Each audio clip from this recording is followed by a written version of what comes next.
Gracias a tu apoyo, en Abusat Shriners podemos devolverle la sonrisa a muchos niños panameños. Queremos seguir ayudando para que más niños panameños sigan sonriendo. Apóyanos con tu donación a través de Yapi. Abusat Shriners. Si rompes una hoja en 100 pedazos y lanzas al viento, será muy difícil restaurar. Nada será igual. Lo mismo puede pasar si tú no verificas, contrastas o eres preciso con la información que haces pública. Fueron 6 heridos y 2 víctimas mortales. Recuerda, la comunicación construye, no destruye. Periodismo responsable.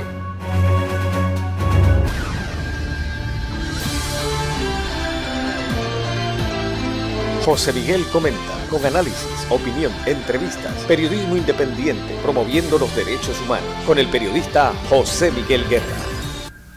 Mis amigos, muy pero muy buenas, bienvenidos todos y cada uno de ustedes a la sintonía de nuestro programa José Miguel Comenta.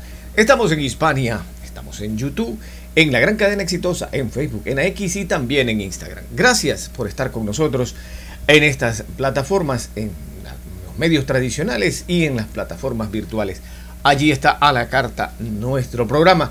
Puede usted descargarlo y puede verlo.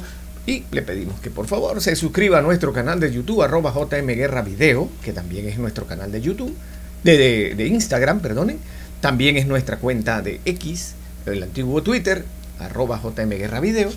Y active la campanita que le llegará automáticamente nuestras emisiones de lunes a viernes, y ya iniciando a la mitad del mes de septiembre, el 15 de septiembre, ya va rápido este mes, el mejor mes del año. Muchos cumpleañeros por allí se nos han quedado allá en Cuba, pues varios, el cuñado, la hija del cuñado y muchos otros que están cumpliendo años, así que por allá a don Carlos Manuel, allá pues Almaguer, el hombre que cumplió años con su hija, pues también felicidades. Pero ya acá en los temas nacionales y dándonos con la puerta, porque realmente esto no tiene nombre. O sea, hay una sensación de que yo no lo podía creer. Y este fin de semana, bueno, sorpresas increíbles, ¿no? Lo de Karol G cantando allá en el Vaticano con Andrea Bocelli, de verdad cantando, o sea, no es balbuceo de reggaetón. La muchacha se preparó, yo no sé si hizo playback, eso hay que averiguarlo, pero sorprendió a todo el mundo. Yo jamás he visto a Shakira cantar con esa voz que cantó Karol G, me dejó sorprendidísimo. La presentación de Karol G en el Vaticano, en el encuentro de fraternidades allá en el Vaticano, y un espectáculo de drones. Oye, la iglesia está enrumbada en billete, porque el espectáculo de drones como el que hicieron fue fantástico. Así que déjense eso de que la iglesia eres tú y pongan la plata, aunque la tienen y en bastante. Pero el otro fue lo de Crawford con Canelo. Wow, qué demostración y tremenda transmisión. Ya Netflix, como yo les dije al principio, ellos tuvieron problemas con las señales, pero ahora fue una transmisión impecable, realmente sin comerciales, sin nada. Fue muy buena la transmisión, y saludo al pueblo guatemalteco, porque tienen en Lester Martínez, una esperanza para ser su primer campeón del mundo. Y de verdad que lo hizo muy bien el muchacho, viniendo de atrás, logró por lo menos el empate. Y eso, para hablarles de la cartelera de boxeo que hubo en Netflix el sábado. Pero esas fueron las gratas sorpresas. La que quería comentarles era que iba en el carro, y por lo regular no escucho radio, pero bueno, la señora puso radio. ¿Y que ustedes qué creen? Con paso firme fuimos a la feria de Osaka, no sé qué, a Japón, a comer sushi y a comer con palito, y con paso firme. Y yo, bueno, entonces, ¿qué fue lo que trajo? ¿Qué fue lo que se hizo? No que hablamos, no que carta de entendimiento, no que tal vez, no que en el futurología, Badán Canalú, este muchacho que no sabe nadar. Eso fue todo. ¿Ah? Eso fue todo. Y hay cuñas. La de la propaganda gubernamental que pagamos usted y yo. Porque eso no lo paga Mulino. Eso no lo paga Mulino, eso lo pagamos usted y yo. Para que nos digan que fue a comer sushi. Porque no hicieron absolutamente más nada. ¿Qué trajo? ¿Cuánto billete hay? ¿Cuánto billete hay en inversiones ya contratadas? Nada, no hay nada. Una semana. Yo les digo cómo, yo les había dicho en este programa cómo funcionan esto de la feria. Te dan un mareo, te ponen un pocotón de funcionarios random ahí y el que gana es el que organiza. Y que la semana de Panamá y comienza el director de esto y el director del otro a exponer y esos otros están pensando, ¿y a qué hora me tengo que ir? Porque no van a tomar una sola decisión. Porque ellos no son tomadores de decisión. Y necesitamos no solo que nos lo pongan adentro, sino que nos lo pongan en la nariz y digamos que está sabroso, que huele rico. Porque está bien, pues, te fuiste para allá una semana a perder el tiempo, porque eso es una pérdida de tiempo. Los Panama Week son una pérdida de tiempo desde hace más de 20 años. No es que yo estoy inventando el agua tibia. Tengo experiencias en Panama Week. En la capital de en Washington DC, en la capital de los Estados Unidos y en la capital mundial del comercio, en Nueva York. He ido a varios, no a uno, a varios. Y varios es más de 2. No como lo que vamos a hablar al final del tema de fondo de hoy. Pero me vienen con ese cuento. Entonces, y propaganda gubernamental para decir, huélanlo porque huele rico. Eso es todo lo que hay. El olor ese, no hay más nada. Esa fetidez de gastarse la plata a manos llenas del pueblo panameño porque puedo hacerlo. Con el contubernio de una clase política, con el contubernio de medios de comunicación, con el contubernio de todos los que reciben plata. Es que es una vergüenza pasar cuñas de gobierno sabiendo que hay 120.000 niños entre Darién y Bocas del Toro que no están en el sistema educativo. ¿Usted sabía eso? La ministra Opus Dei, que sí, que vamos a hacer cosas bonitas. 120.000 niños que no están en el sistema educativo. Esa debería ser mi prioridad. Y siendo Opus Dei, que muy católica y muchas cosas, Jesús no vino por los sanos, vino por los enfermos, vino a meterse en el yuyuyú de lleno. De lleno, 120.000 niños sin ir al sistema educativo y ustedes pueden dormir tranquilos.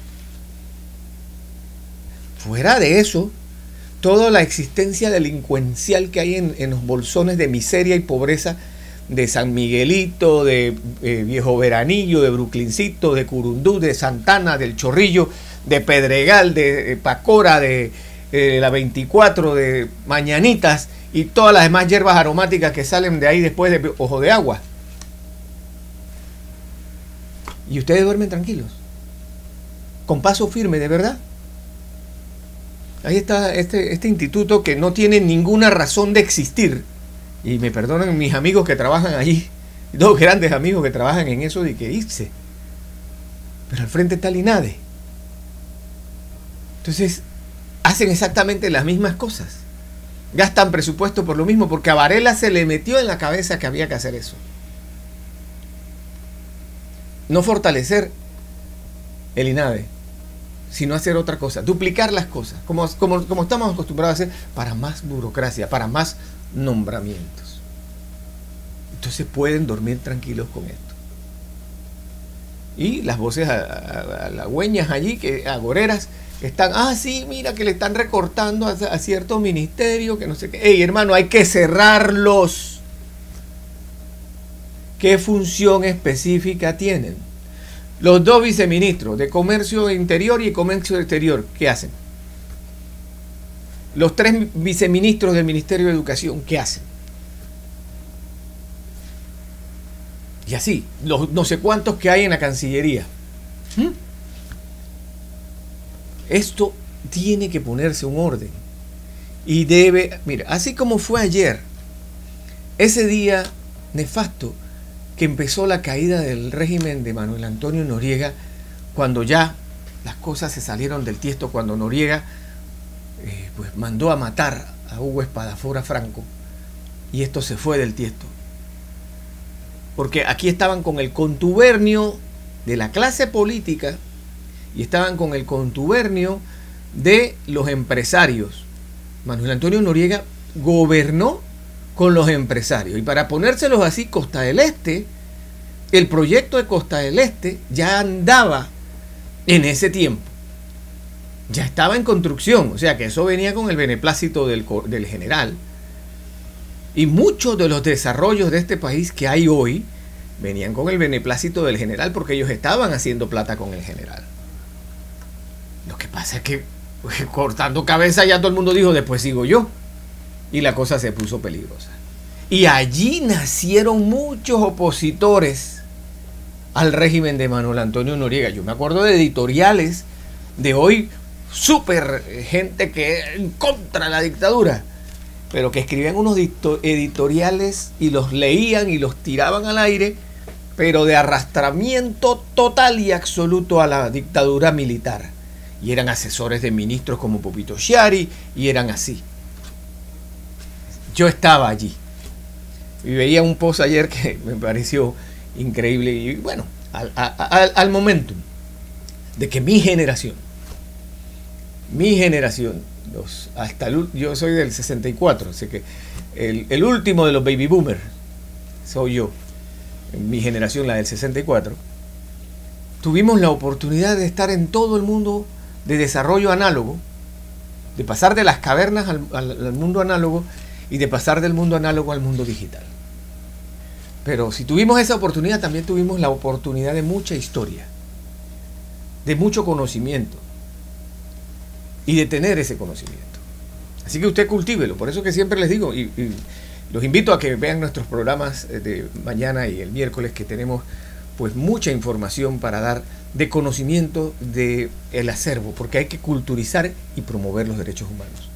Esa supermarcha que hubo en Londres, realmente, y en apoyo a la vida de Charlie Kirk, pues más de 3 millones de ingleses. Por ahí hay cifras que dicen que 100.000, que no sé qué. No, realmente hasta BBC habla de 3 millones de personas que participaron en esas marchas, unos en contra de la migración, pero otros a favor de la tolerancia y el respeto.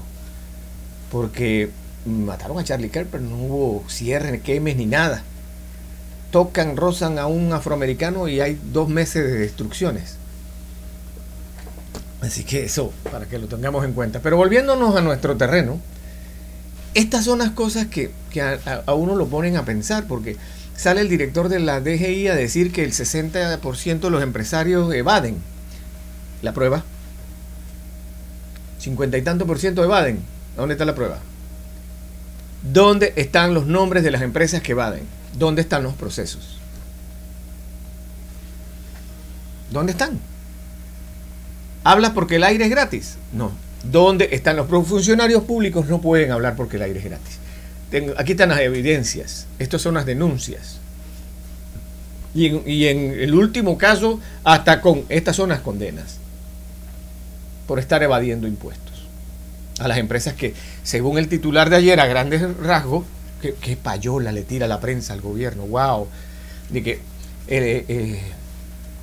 pues pillan empresas que cobraban los impuestos y no lo pagaban al gobierno.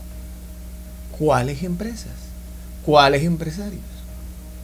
Y es que también es eso. La misma Cámara de Comercio. ¿Cómo yo no me puedo? O sea, cuando uno está más de edad, porque chiquito soy, enano, el hecho es que nos enseñaban que la presentación tuya era impecable. Ese lavado de orejas que te daba tu mamá, eso de limpiar los zapatos, de tener los pulcros, de vestir con la mejor corbata para ir a la escuela, de tener una presencia en el uniforme. Eso de verdad que era impactante, ¿no? Entonces esa presentación va acompañada de tu nombre, de que tengas algo que muestre que tú de verdad no solamente eres apariencia. Y en ese sentido, las cámaras de comercio, la APEDE y todas estas organizaciones, CAPAC y todos,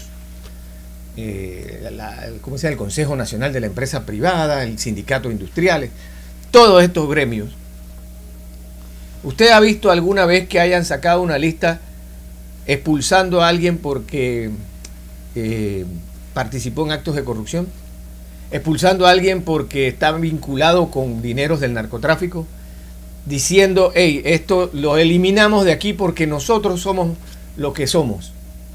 ¿Ustedes han visto alguna vez que ellos hayan hecho una depuración? Jamás.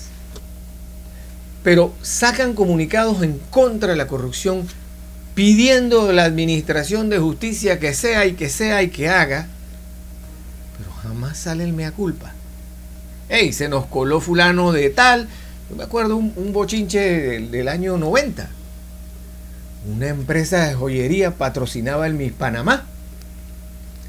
Y resulta ser que la empresa de joyería estaba vinculada con el juez Baltasar Garzón en España, cuando estaba hecho el diablo, confiscando cosas allá y metiendo a presuntos narcotraficantes presos.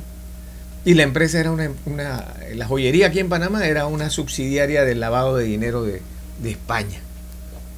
Que corre que me cae en el canal porque la marca estaba metida con eso.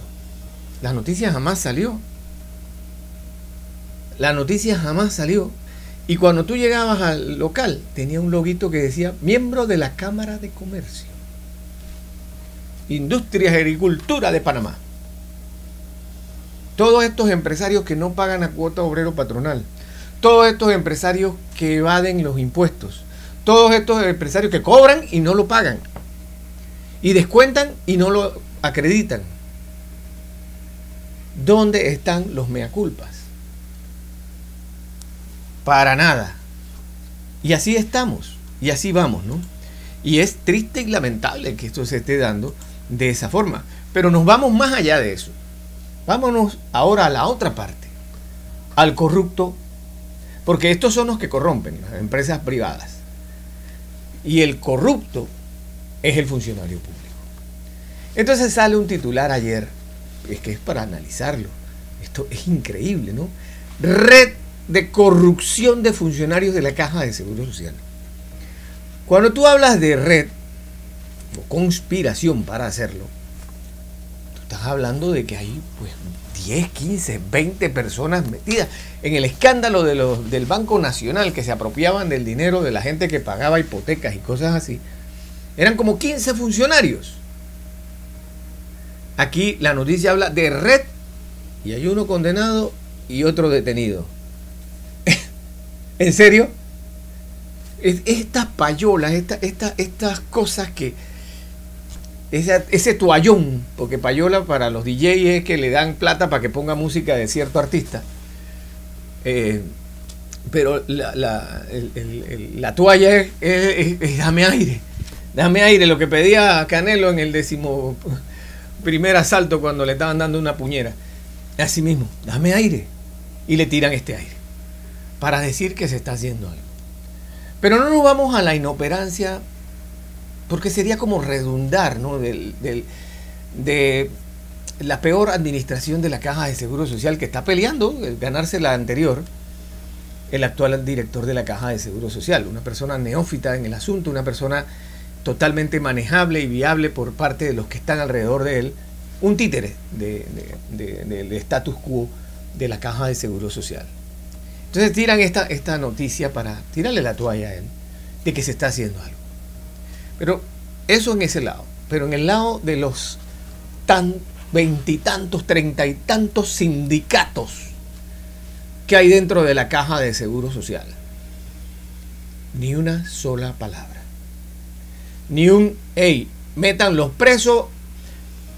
Esa gente fue a trabajar, la mayoría de los que están trabajando en la Caja de Seguro Social, en la parte administrativa y prestaciones económicas, fueron nombrados por amiguismos políticos. ¿Quién lo recomendó? ¿Quién lo recomendó? Toda esa historia tiene que salir. Para ponérselo así, de Charlie Kirk. Hoy en día, el periodista promedio debe saber que el tipo tenía 31 años, que tenía una esposa, que tenía 2 hijos, que no había ido a la universidad, que trató de entrar a la Academia West Point. Debe saber cosas generales, porque hay cualquier cantidad de noticias e información que está en el ambiente, y es un tema mundial. Si tú no sabes nada de eso, entonces tú no eres periodista, porque no estás en el argot del mundo. O sea, ¿qué es lo que se está discutiendo en las noticias en el mundo? Hay 4 o 5 temas en el mundo ahora mismo, y ese es el primero. Entonces, hay información de eso. En este caso acá, ¿por qué no hay información del desbarajuste que se viene haciendo en la Caja de Seguro Social con los fondos suyos y míos, con las cosas de nosotros? Y nos salen con este cazabobos de 2 funcionarios, uno que yo me imagino que llegó a un arreglo de condena porque les haría mejor, tal vez el tiempo que va a cumplir, no sé, creo que son no sé cuántos meses, y después queda con el billete. Y ya. Primer delito, una serie de facilidades que se le dan allí. Pero no llegamos al meollo del asunto. En 37.000 funcionarios, saquemos al sector salud por ahora, saquemos al sector de atención de salud, de allí, son como 16.000, 17.000 funcionarios de esos. El resto, 15.000, 14.000, son administrativos. Solo 2. Solo 2 funcionarios. Y no estoy hablando del que se lleva los bolígrafos, el que se lleva las hojas de papel, el que hace la tarea e imprime todas las cosas con las máquinas del gobierno, de la Caja de Seguro Social, imprime los trabajos de los hijos y hace y deshace y se lleva lo que puede llevarse para la casa. De ese no. Ese ratero no. Estoy hablando de cosas serias, de movimientos importantes, de la falta de rotación y seguimiento, del amiguismo, de los ejecutables, de los mariconiables, de todo lo que hay en un engranaje que está servido para la corrupción. Porque si usted es un jefe decente en la Caja de Seguro Social y se da cuenta de algo y le dice al funcionario, esto, te cae el sindicato, te llega el secretario general del sindicato que no, que eso es acoso laboral, que esto y el otro, que no sé qué, que que tututú, que ta. Y muchos jefes dicen, ¿sabe qué? Yo no me voy a estar metiendo en esto, yo vine a ganar la plata y me voy. Porque claro, prefieren pasar así agachados, porque no están para hacer cambios, sino para vivir, porque el aire es gratis, pero no para trascender.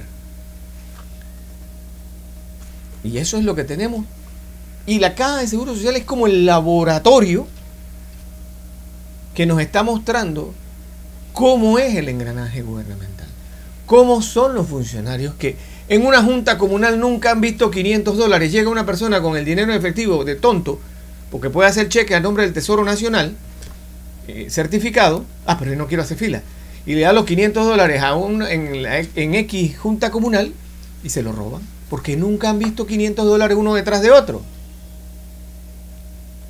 Y tienen un cúmulo de necesidades allá en su casa.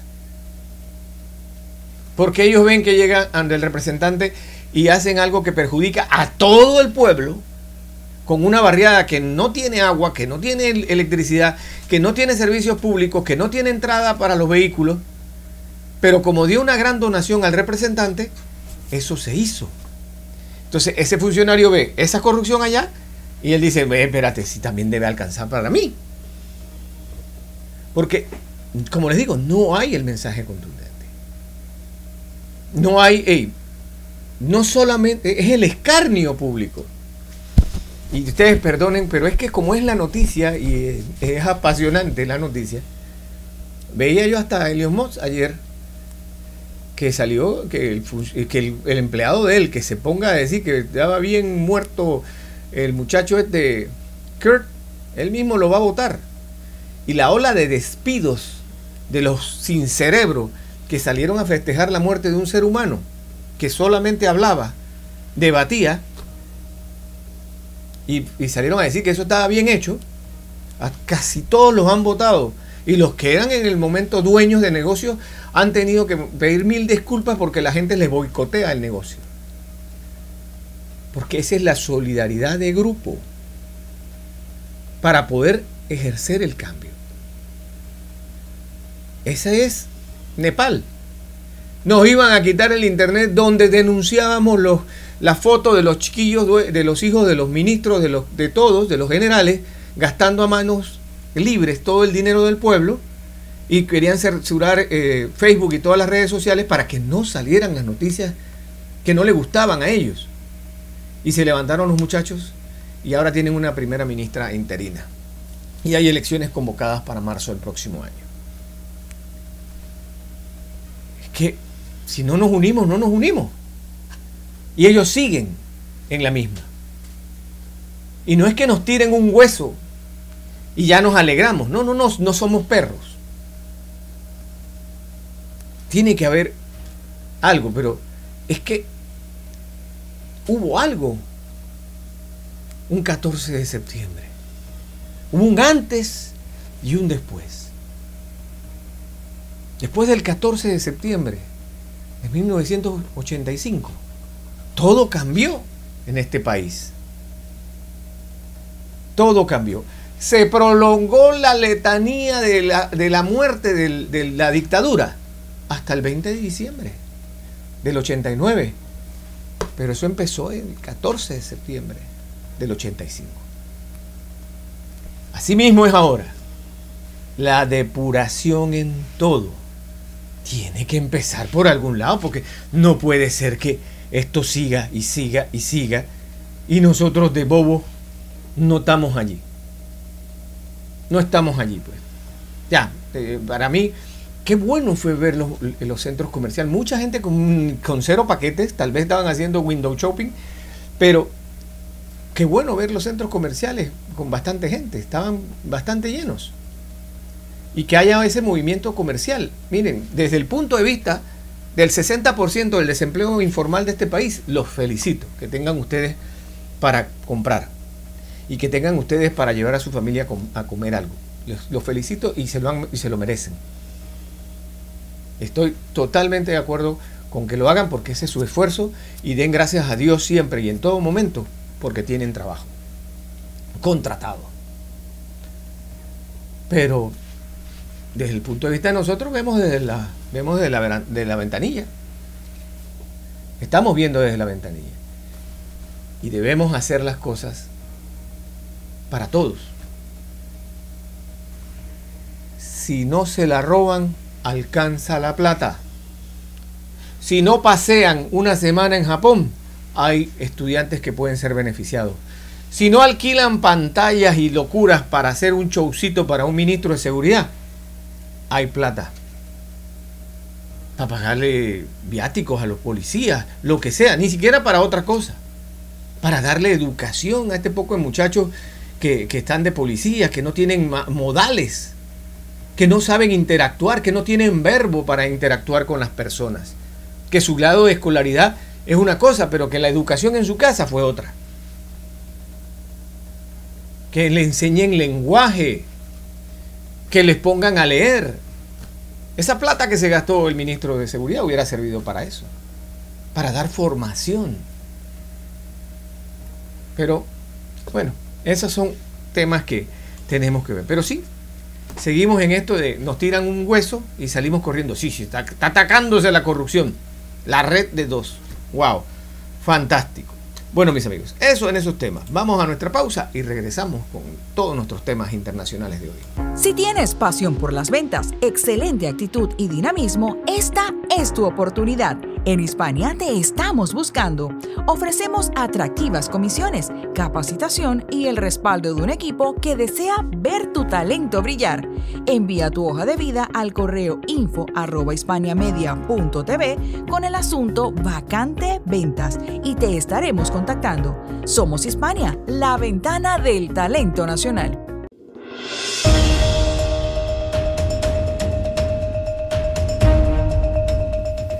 Y continuamos nuestro programa, amigos, y estamos aquí pues con ustedes para presentarles nuestra ronda internacional de informaciones de este fin de semana, que fue bastante cargadita. Gracias, porque a veces es pensable que les vamos a hablar en nuestra ronda internacional. Y pues definitivamente lo triste de la pérdida de la vida de un joven que solamente hablaba, que solamente le decía las cosas desde el punto de vista que él tenía y que podía estar totalmente equivocado.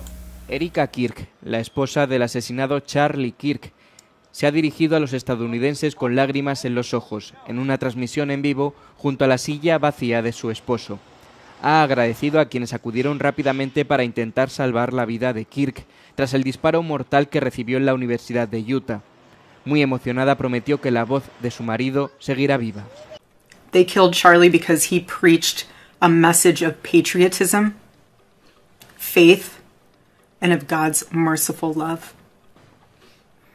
But they should all know this. If you thought that my husband's mission was powerful before, you have no idea. You have no idea what you just have unleashed across this entire country. Las autoridades identificaron a Tyler Robinson, de 22 años, de Utah, como el principal sospechoso del asesinato del activista conservador Charlie Kirk. El joven fue detenido tras la información proporcionada por un amigo de la familia de Robinson a las autoridades locales y federales. Bueno, eso pues la entrega de él han tratado de cambiarla, han hablado incluso de que tenía suéter de Trump. No, es un Photoshop. El muchacho parece que tenía un noviazgo con un muchacho trans. El muchacho sí tenía en las balas, muere nazi y todo, le había escrito, se había tomado la molestia de escribir en cada bala que iba a utilizar frases, mensajes contra lo que él consideraba, lo que era su enemistad con Charlie Kirk. Y el papá, pues sí, era una familia conservadora, pero no tenía que ver con las injerencias que le habían metido en la cabeza a su hijo, y pues procedió a entregarlo. Pero no es nada, él no era activista de Donald Trump, era una persona contraria a Donald Trump y tenía ideas contrarias en todos los sentidos de lo que pasó allí. Pero eso, pues usted vaya viendo, y hay mucha desinformación en las redes sobre esos temas. Básicamente los grupos del Partido Demócrata y de la extrema izquierda están tratando de deslindarse de eso, decir que fue uno de ellos mismos que mató a Charlie Kirk, y no es cierto. No es cierto, todas las evidencias y lo que ha presentado el FBI, el gobernador y del estado de Utah y todo, la información es que el muchacho tenía una motivación político personal contra Charlie Kirk para ultimarlo, como en efecto lo hizo. Y mientras las Naciones Unidas habla y no llega a nada, Rusia se pavonea y hace lo que le da la gana y está tratando de provocar una tercera guerra mundial, empezando por Polonia. Polonia cerró sus fronteras con Bielorrusia a medianoche del viernes, mientras Rusia y Bielorrusia comienzan sus simulacros militares conjuntos planeados. La decisión de cerrar la frontera también se produce en medio de las consecuencias de los ataques con drones de Rusia, que violaron el espacio aéreo polaco a principios de esta semana. Varsovia afirma que las fronteras permanecerán cerradas en un futuro próximo. Robimy to ze względu na bezpieczeństwo naszych obywateli. To Rosja w ostatnich dniach zachowuje się wobec Polski w sposób agresywny, a od wielu lat zachowuje się w sposób agresywny wobec całego cywilizowanego świata. Dbając o bezpieczeństwo naszych obywateli, jesteśmy zmuszeni do takiej decyzji. El ejercicio militar denominado Zapad tiene lugar en toda Bielorrusia una vez cada 4 años y cuenta con la participación de decenas de miles de soldados de ambos bandos. Se celebró por última vez en septiembre de 2021, pocos meses antes de que Rusia protagonizara su invasión total de Ucrania. En el último ejercicio, Rusia dijo que había desplegado alrededor de 13.000 soldados para participar, pero el número real se acercaba en realidad a los 200.000. Muchos de los soldados rusos que permanecieron en Bielorrusia tras el ejercicio fueron utilizados por las fuerzas del Kremlin para asaltar Ucrania en febrero de 2022. Y están muriendo tantos que tienen que usar a los 7.000 cubanos que están muriendo allá en Ucrania, y a los coreanos que ya no quieren, coreanos del norte, que ya no quieren saber nada de todo el pocotón de muertos que tienen. Y la OTAN pues dice que se está preparando, que están haciendo, pero siguen comprándole petróleo, siguen comprándole gas y financiando a Rusia. El secretario general de la OTAN ha anunciado este viernes una nueva operación en la frontera bielorruso-polaca, bautizada como Centinela Oriental, para defender su flanco oriental frente a las amenazas de Rusia y su estado satélite. Los hechos se producen pocos días después de que Polonia, miembro oriental de la alianza, sufriese una incursión de una decena de drones rusos provenientes de territorio bielorruso. Esto supone la primera amenaza al territorio de la OTAN desde que Rusia comenzó su invasión de Ucrania en febrero de 2022. Every inch of Allied territory, all 32 allies, and whatever the intent was behind this, yes or no, and whether it was a mistake or not, we are still looking into that. It was reckless, it was unacceptable. These are Russian drones, and it is extremely serious what happened last Wednesday. El incidente se produjo mientras el Kremlin llevaba a cabo el miércoles un ataque contra una localidad ucraniana fronteriza con Polonia. Varsovia desplegó sus defensas aéreas para frustrar lo que calificó de más de una docena de violaciones de su espacio aéreo, acusando a Moscú de aumentar las tensiones en la región. El secretario de Defensa estadounidense, Pete Hegseth, en una llamada telefónica con su homólogo polaco, ha reiterado que Varsovia puede contar con el pleno apoyo de Washington. Y pues no era de esperar, lo mismo de Donald Trump de siempre. Pero si ustedes le financian a Moscú, ¿cómo van a pedir que se acabe? El presidente de Estados Unidos, Donald Trump, ha pedido este sábado a los aliados de la OTAN que dejen de comprar petróleo ruso, al tiempo que ha amenazado a China con imponer aranceles masivos por sus propias compras de petróleo ruso. En una publicación en las redes sociales, Trump calificó de chocante la compra de petróleo por parte de algunos miembros de la OTAN, afirmando que debilita enormemente la posición negociadora de la alianza. Sus comentarios se producen pocos días después de que drones rusos violaran el espacio aéreo polaco, lo que llevó a la OTAN a lanzar el nuevo programa de disuasión Centinela Oriental.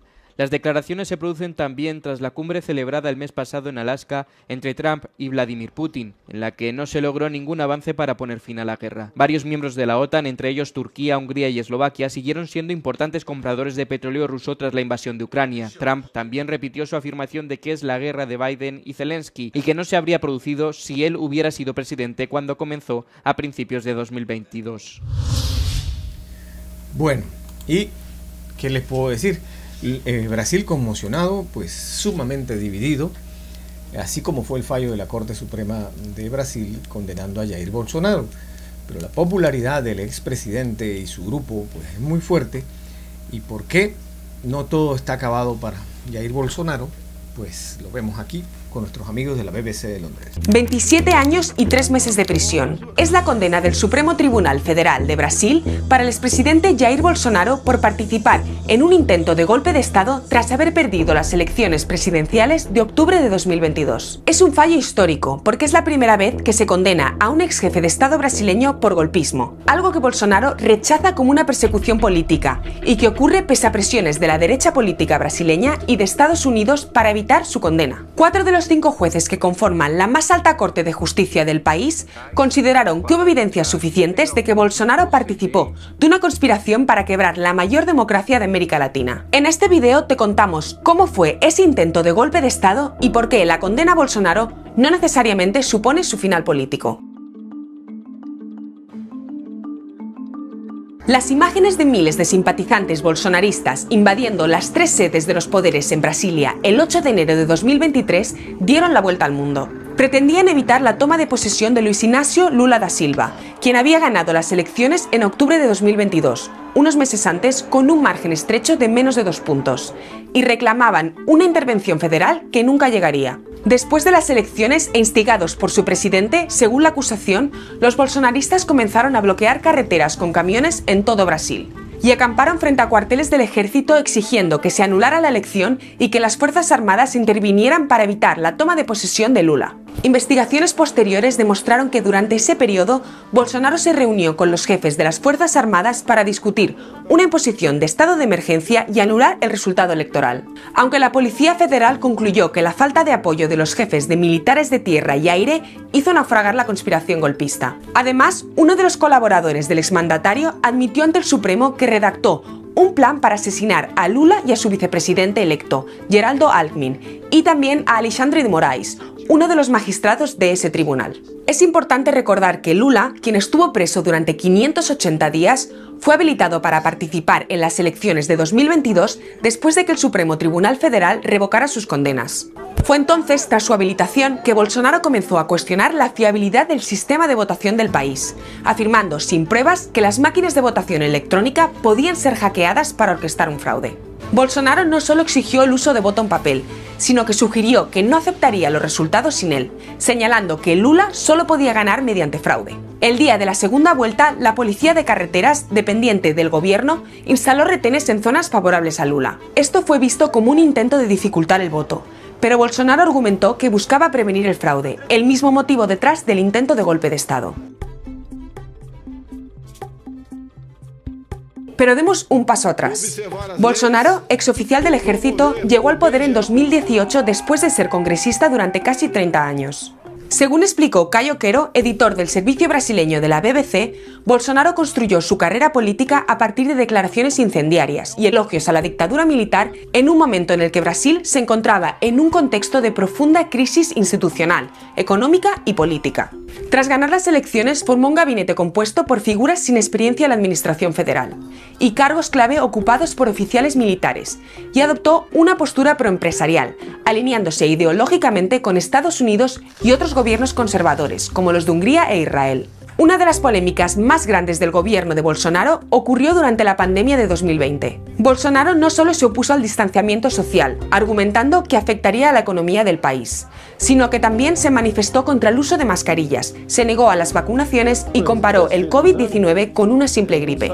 En este contexto, uno de sus mayores adversarios fue el Tribunal Supremo de Brasil, que bloqueó los intentos del expresidente de impedir el distanciamiento social y el uso de mascarillas. En particular, Alexandre de Moraes, uno de los 5 jueces del Supremo que ahora declaró al expresidente culpable de intento de golpe de Estado. Durante la pandemia, Moraes lideró una investigación sobre una campaña de desinformación para desacreditar al Supremo en redes sociales, lo que se amplió a otros casos, como el uso de milicias digitales, las mismas que se utilizaron para organizar el intento de golpe de Estado. Ya entonces, Moraes consiguió que algunas cuentas bolsonaristas que difundían noticias falsas y desinformación por Internet se cerraran, y también que se hicieran varios arrestos. Esta presión judicial fue criticada tanto por bolsonaristas como por algunos abogados y políticos de centro, e incluso llevó a Bolsonaro a convocar manifestaciones y afirmar que solo dejaría la presidencia preso, muerto o victorioso. Pero esta condena no es solo histórica por ser la primera vez que un expresidente de Brasil es hallado culpable de golpismo en la justicia. Recordemos que Brasil tuvo una dictadura militar entre 1964 y 1985, pero a diferencia de otros países de la región, nunca nadie fue juzgado por eso, ni por las violaciones de derechos humanos que hubo en ese periodo, porque una amnistía amparó a los responsables. Entonces muchos ven ahora esta condena a Bolsonaro como un hito que puede sentar un precedente para Brasil e incluso para otros países en crisis similares. Además, esta condena marca el momento más crítico de la carrera política de Bolsonaro y abre dudas sobre el futuro de su movimiento, que reúne distintos tipos de derecha política. La antropóloga experta en bolsonarismo Isabella Khalil le dijo a BBC Mundo que esos campos, tanto de la derecha como de la extrema derecha, van a quedar sin un liderazgo, y no está claro quién será el heredero. Por otra parte, la defensa de Bolsonaro anunció que apelará a la condena, y sus abogados anticiparon que pedirán una reducción de la sentencia y que agotarán todas las vías, incluyendo organismos internacionales. Pero expertos legales han señalado que esto podría resultar difícil, ya que normalmente solo es posible si 2 de los 5 jueces han votado a favor de la absolución, y en este caso fue solo uno. La condena es un golpe de nocaut para él, pero expertos que consulté advierten que todavía es muy temprano para declarar su muerte política. Primero porque en el Congreso sus aliados discuten cómo darle una amnistía, aunque hay que ver si esto se aprueba y si se sostiene jurídicamente. Pero además porque Bolsonaro mantiene una base fiel de seguidores. Isabella Khalil, una experta en extrema derecha brasileña, me dijo que incluso desde la cárcel Bolsonaro podría movilizar esa base e indicarle a quién votar, aunque claro que está muy desgastado y difícilmente alguna vez pueda volver a ser electo. Bueno, sí, y puede conseguirlo porque tiene la base. Si necesita un candidato, el hijo se está moviendo mucho, tenía millones de personas en la calle hace un par de semanas, y puede venir eso del perdón y todas estas cosas para Jair Bolsonaro. Pero también se está presentando en la Asamblea el proyecto de amnistía. Y las cosas en Brasil, revuelto como está la selección de fútbol. Así mismito está todo por allá. Y rapidito, pues la multitudinaria marcha en Londres del pasado fin de semana. Más de 100.000 personas marcharon el sábado por Londres para asistir a una concentración organizada por el activista de extrema derecha Tommy Robinson. En las inmediaciones se celebró una contramanifestación mucho más pequeña, organizada por grupos antirracistas, bajo una fuerte presencia policial. Y Nepal, pues como les dije, ya tiene una primera ministra interina. Nepal ha investido a su primera mujer jefa de gobierno, Sushila Karki, con carácter interino, mientras vuelve la calma tras una semana de protestas mortales. Su nombramiento se produce tras el colapso del gobierno anterior, que fue derrocado después de que se produjeran protestas masivas y mortales en la capital, Katmandú. Los disturbios desencadenados por la prohibición de las redes sociales se vieron alimentados por la ira contra la corrupción y se saldaron con 51 muertos. Se han convocado elecciones generales para el 5 de marzo del año que viene. Bueno, y ahora los dejamos con el cafecito informativo de nuestra amiga Joanny Sánchez.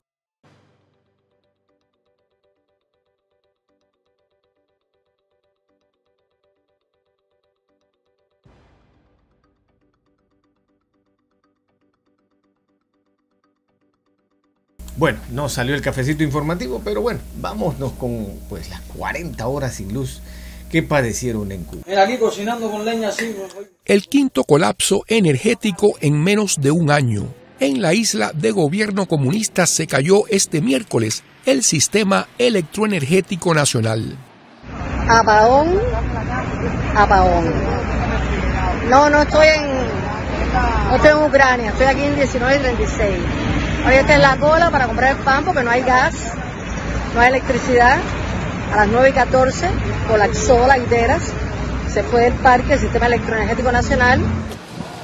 La desconexión fue pasada a las 9 de la mañana. El Ministerio de Turismo emitió una nota a los visitantes internacionales, diciéndole que la mayoría de las instalaciones tienen plantas eléctricas y recursos para operar con normalidad. En las redes sociales, los comentarios no se hicieron esperar. Oscuridad de la casa, candil de la calle. Así funciona este gobierno, decía esta usuaria en Facebook. Ciertamente este país está torcido. Se plasmaba en este otro comentario. Ya más que falta de respeto, pasa a ser una burla. ¡Qué barbaridad! ¿Hasta cuándo y hasta dónde?, increpaba esta mujer. Yo estoy convencido y sí tengo la confianza en todos los trabajadores y cuadros en que se va a hacer en el tiempo mínimo indispensable, pero queríamos trasladarle a nuestro pueblo y vamos a mantenerlo informado sobre todo lo que se está haciendo. El primer ministro castrista intentaba apaciguar los ánimos. Varias localidades del país ya estaban en apagón cuando ocurrió el colapso, y este jueves aún no habían recuperado el fluido eléctrico, por lo que llevan más de 40 horas sin este. Según cifras oficiales, en los últimos meses, como promedio, los apagones han rondado las 15 horas. Es decir, es mucho más el tiempo sin electricidad que con ella. Bueno, las termoeléctricas nosotros por diseño no eran para consumir el crudo cubano. Consumían un fuel de excelente calidad que venía de la antigua Unión Soviética, mayoritariamente. El oficialismo reconoce la crisis. El estado de las 15 unidades de generación térmica en tierra es calamitoso. Promedian los 40 años de explotación sin los mantenimientos técnicos necesarios y usando crudo nacional, con alto contenido de azufre y vanadio, que influye negativamente en la vida útil de los elementos de la caldera de vapor.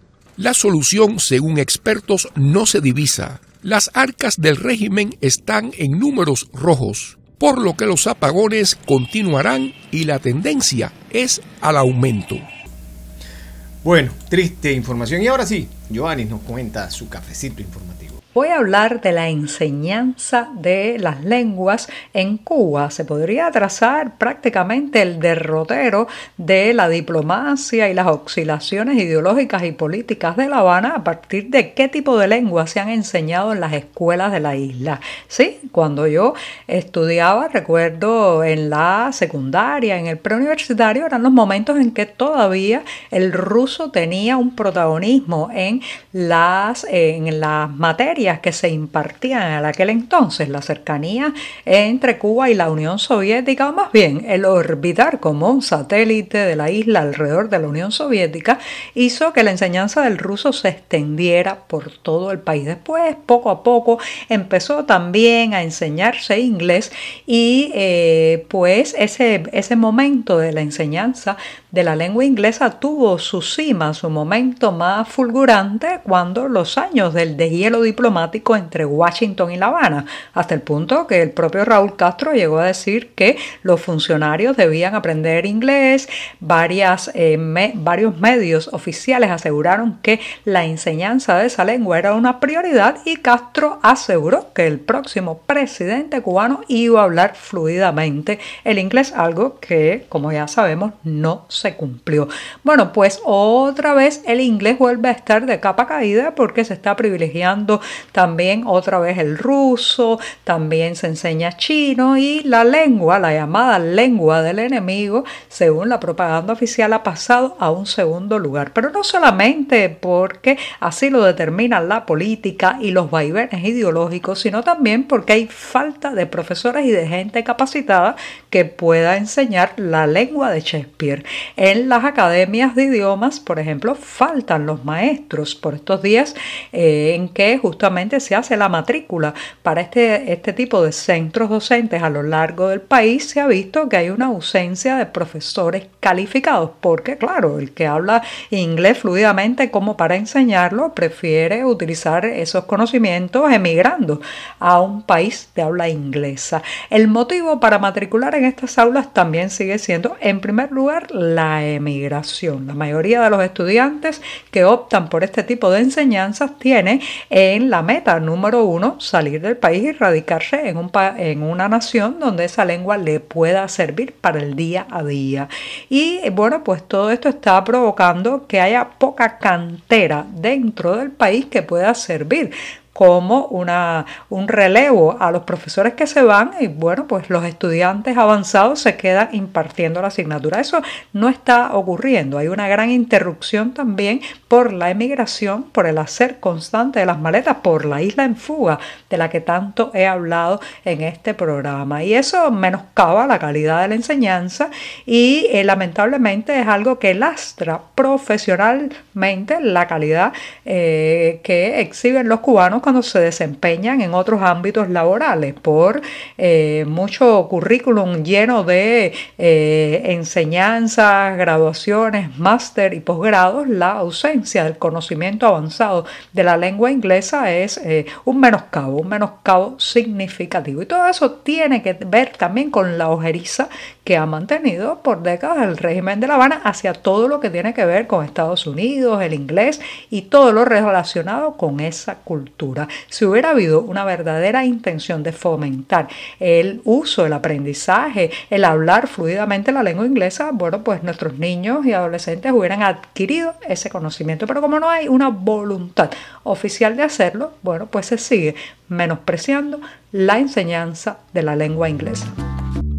A oscuras, así está buena parte de Cuba todavía. En la redacción del diario 14:30, desde las 3 de la madrugada de este viernes, volvió a cortarse la electricidad después de algunas horas de oscilaciones en que los medios oficiales no han cansado de pavonearse de que han restaurado el servicio y la conexión del sistema eléctrico nacional. Todo lo que parece realmente un globo inflado para quienes sufren el corte eléctrico. Un corte corte eléctrico que ya va sumando horas y en algunas regiones de Cuba lleva más de 40 horas, sí, 40 horas sin energía eléctrica y más, porque evidentemente se trata de una situación que el régimen cubano ya no puede controlar. Es una situación de deterioro absoluto de las termoeléctricas, de falta de inversiones, de chapuzas, improvisación y desidia, mucha desidia. Por tanto, una cosa es la realidad que va por un lado y los titulares asegurando que sí, que la Unión Eléctrica lo está logrando, que ya el CEN, el Sistema Energético Nacional, está reconectado, que está funcionando de nuevo. Nadie sabe a quién creerle, porque una cosa dice toda esa propaganda y otra los tomacorrientes, los cables y los bombillos de las viviendas. Pero no solamente es en las casas. Los enfermos, por ejemplo, que tenían alguna cita médica en estos días han visto cancelar esas consultas. Las personas que tenían que hacer un trámite burocrático también cancelado el proceso, y todos los dramas humanos que se acumulan con el corte del sistema energético nacional, el gran apagonazo que se ha vivido desde el miércoles pasado. Esto además tiene una incidencia brutal en la salud mental. Un país al borde del colapso psicológico, un país al borde del ataque de nervios. Muchas gracias a Joanny, porque realmente estos informes dan tristeza de todo lo que está viviéndose y lo que se está padeciendo, y las mentiras siguen en todo el diccionario de mentiras que usan para decir que las cosas están bien cuando en realidad están requete mal. Y nos vamos con esto que pasó el fin de semana en el Vaticano. Decenas de miles de personas se reunieron en la Plaza de San Pedro del Vaticano para el concierto final del Encuentro Mundial sobre la Fraternidad Humana 2025. Actuaron Andrea Bocelli, Karol G, Pharrell Williams, John Legend, entre otros artistas. Karol G sorprendió al público interpretando Vivo por ella con Bocelli. El espectáculo cerró un encuentro plural que reunió a académicos, empresarios, deportistas y guías espirituales para promover la fraternidad en el mundo. La ceremonia concluyó con una impresionante coreografía de drones sobre la plaza, que incluyó imágenes inspiradas en la Capilla Sistina y el rostro del Papa Francisco. Bueno, y para finalizar, los dejo con lo que está haciendo la Asamblea General de las Naciones Unidas. La Asamblea General de las Naciones Unidas ha respaldado un proyecto de resolución que apoya una solución de 2 estados para Israel y Palestina. La declaración prevé un Estado palestino independiente, donde la autoridad palestina gobernará y controlará todos los territorios palestinos. El documento de 7 páginas condena los atentados cometidos por militantes dirigidos por Hamás contra civiles en el sur de Israel el 7 de octubre de 2023. También condena los ataques de Israel contra civiles e infraestructuras civiles en Gaza y su, cito, asedio y hambruna que han producido una catástrofe humanitaria devastadora. Israel rechazó la resolución el viernes y un día antes el primer ministro israelí Benjamin Netanyahu dijo que no quería que hubiera un Estado palestino. La votación se produce antes de la reunión anual de líderes mundiales de la ONU, que tendrá lugar el 22 de septiembre en Nueva York. Y que donde solamente van a bla bla bla bla bla bla bla bla bla, y lo mismo que el año pasado, lo mismito del año pasado, y no pasa absolutamente nada. Rusia sigue pues quitándole terreno a Ucrania, y pues el Congo sigue peleándose por más de 20 años, y allá sí no hay resoluciones ni nada. Eso pues para que ustedes vean lo inoperante que es este sistema de las Naciones Unidas, donde los que violan los derechos humanos están en la Comisión de Derechos Humanos. Los que ni siquiera enseñan los derechos humanos, los que no le han hablado a su pueblo que existe una Declaración Universal de los Derechos Humanos, están en el Comité de Derechos Humanos. ¿Qué clase de organismo es este? ¿Qué clase de locuras son esas? Usted no puede hacer negocio con el que oprime. Tiene que hacerlo de raíz. Vas a seguir financiando al que está oprimiendo. Vas a seguir dándole ventana y limpiándole la cara al que oprime a los pueblos, al que mata a la gente. Si quieren condenar y sancionar a Israel, pues condenen y sancionen igual a todos los que están violando Corea del Norte, China, Cuba, Venezuela, Nicaragua, todos estos regímenes que están violando los derechos de la gente. Mis amigos, hasta aquí nuestro programa del día de hoy. Muchas gracias a todos ustedes por su amable sintonía. Si el Señor así nos lo permite, regresamos mañana.